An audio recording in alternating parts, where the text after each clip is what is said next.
As I mentioned before, my dad, Ernest, had been deployed to the South Pacific during World War II. Here's some of his stories from that time. I remember one night, I must have been so exhausted, I slept through a 40-plane raid. It was the night the bombs leapfrogged me. I put a hammock right in the middle of a jungle path to be safe from the deadly snakes that you could get if you slept on the ground there. The pythons in the jungles get up to 25 feet. I only saw ones that were 14 feet. You gotta keep up when things go crazy. That night, while I slept, Japanese pilots threw bombs right down the path where I set up my hammock. When I woke up in the morning, there was a crater on one side and a dead on the other. I couldn't believe it, but I didn't have a scratch on me. It was like the time that kamikaze pilot hit the cruiser between us and the transport ship, which was a landing craft with a huge door. We were heading to the shore and I jumped off the boat to swim. I thought my chances of surviving the swim would be better than being on a boat that a bomb could sink.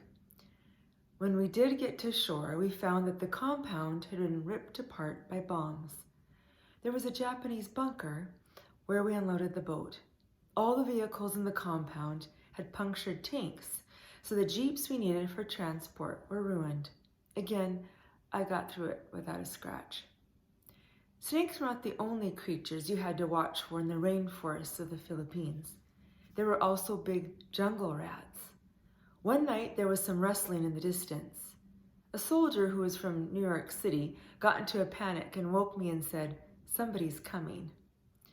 "Wake everybody up." I said, "You're the sergeant on duty. You call the captain first," which was standard procedure in a case of an attack. I had a feeling that the sergeant from the city had misheard the noises. When he called the captain said, "You dumbass, it's just the rats." When we marched for days in those awful conditions through the jungle, they kept us going by playing marching band music all day.